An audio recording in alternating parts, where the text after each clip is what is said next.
Hi, my name is Chong Yong Lee. I'm a senior research fellow at the Intelligent Polymer Research Institute. I've been working in the energy for materials research area for more than 10 years.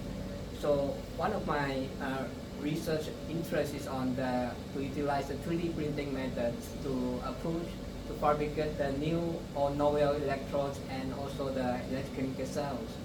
So we are interested in visualize our new ideas and make the new electrodes and new device, and we put in the printer like what you see here behind me. So this is a new version of the selective laser melting printer.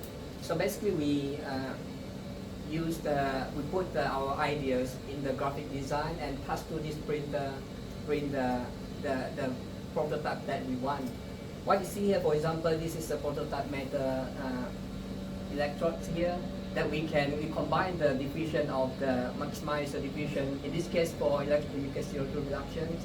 So we optimize the CO2 diffusions into the electrode as well as to do the electrochemical studies.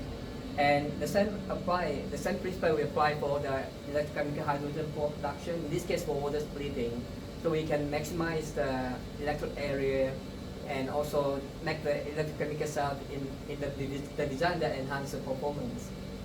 What really keep me going on this area, in this energy for materials area, is really the world is getting moved towards a greener, and means people more concise now compared with probably 10 or 20 years ago.